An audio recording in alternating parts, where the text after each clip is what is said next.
안녕하세요. 어코치 배드민턴의 어경수 코치입니다. 오늘은 배드민턴 경기를 하면서 상대를 흔들 수 있는 볼 기술, 커트를 알려드리도록 하겠습니다. 커트는 평상시 우리가 하는 드롭샷을 낮은 타점에서 하는 것이라고 생각하시면 됩니다. 또 커트의 장점은 상대방을 네트 쪽으로 끌고 올 수 있고 동시에 공격 찬스까지 만들어줍니다. 오늘 영상을 끝까지 보신다면 실전에서 바로 써먹을 수 있을 것입니다. 우선 커트의 종류를 두 가지로 나눠보겠습니다. 첫 번째는 빠른 커트입니다. 빠른 커트는 말 그대로 한 템포 빠르게 볼 터치를 해주면서 네트에 뜨지 않고 빠르게 떨어지는 커트입니다. 두 번째는 느린 커트입니다. 느린 커트는 공에 힘을 빼고 공의 궤도가 포물선으로 날아가며 공이 살짝 뜨는 대신 네트에 붙여주는 커트입니다. 첫 번째 빠른 커트부터 알려드리겠습니다. 빠른 커트는 네트에 비록 뜨지 않기 때문에 떨어지는 각도가 길어지게 되는데요. 주로 빠른 커트를 하는 상황은 스매시와 드라이브 같은 공격적인 스트로크를 진행하는 도중에 사용합니다.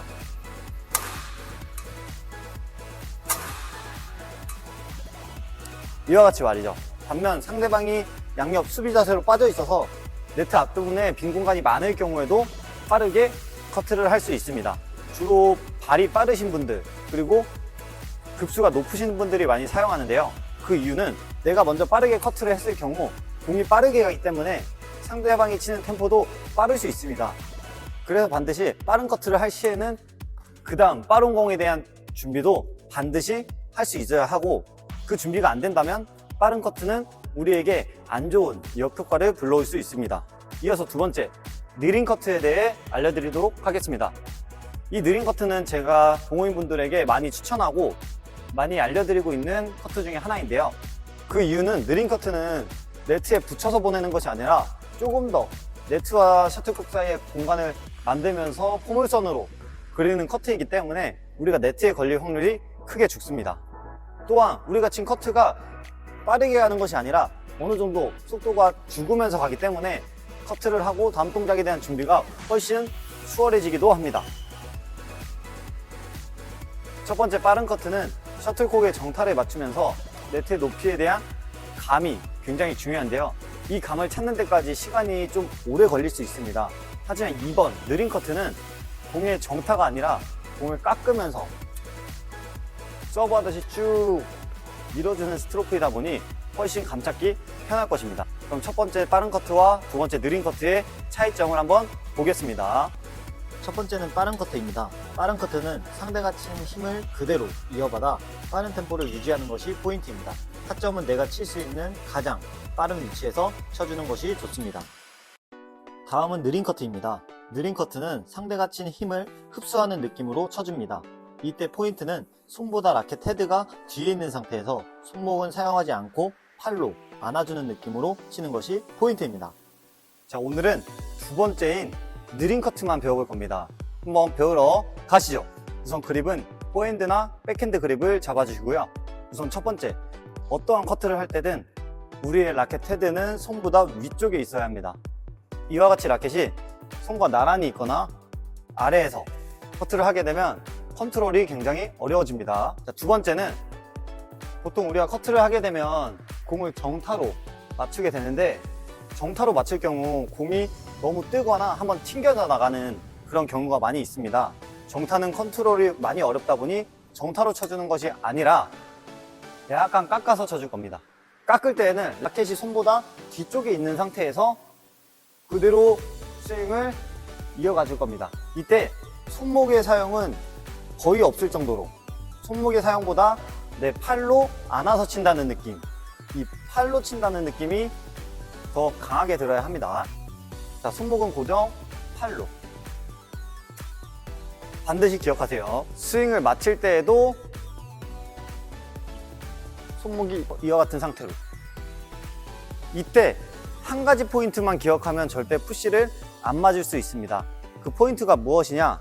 자, 네트가 있는데, 자, 빠른 커트 같은 경우는 공이 이와 같이 낮게 쭉 네트에 뜨진 않지만 길게 날아가는 커트가 빠른 커트죠. 반면 느린 커트는 네트에 붙진 않습니다.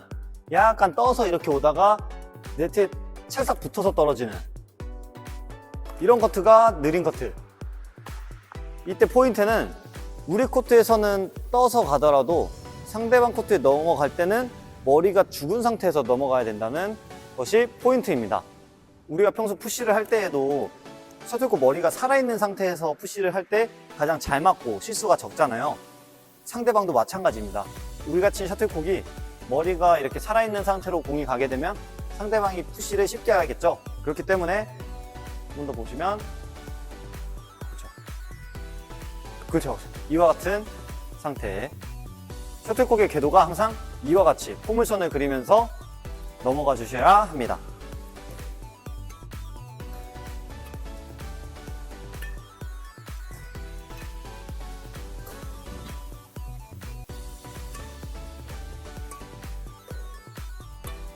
마지막으로 커트를 활용한 실전 경기 운영 방법을 알려드리도록 하겠습니다. 먼저 후위에 있을 때입니다.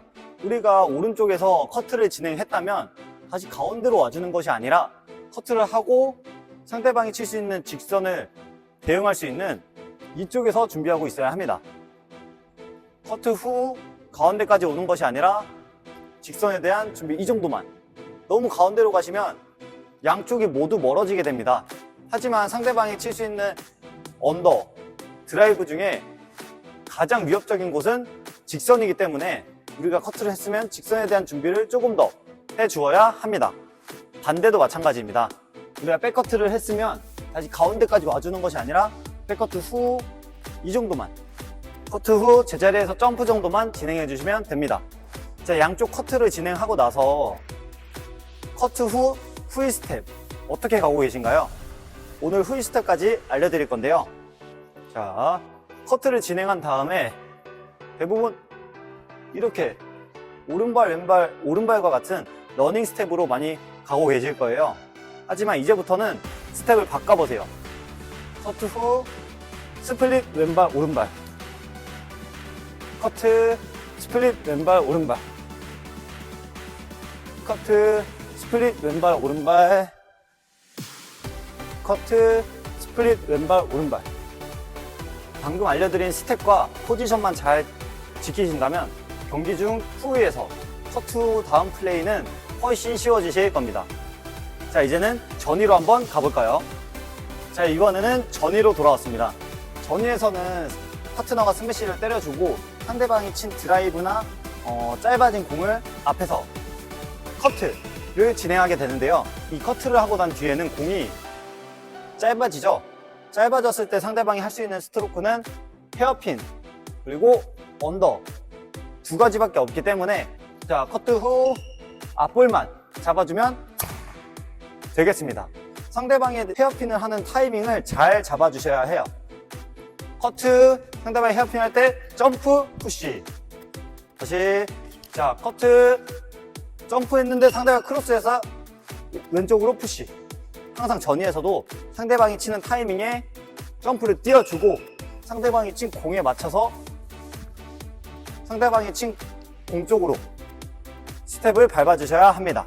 자, 오늘은 배드민턴의 숨은 꿀 기술 커트에 대해 한번 배워보았습니다. 앞으로는 경기를 하실 때 매번 올리거나 드라이브 치고 역으로 당하지 마시고 커트를 하면서 쉽게 공격권을 유지해보세요. 경기 운영 능력이 훨씬 더 좋아지실 겁니다. 오늘 영상이 도움이 되셨다면 좋아요와 구독, 알림 설정까지 한번 해주시고요. 추가로 궁금한 내용이나 배우고 싶은 기술이 있으시다면 아래 댓글로 한번 달아주세요. 다음 시간대에 뵙겠습니다.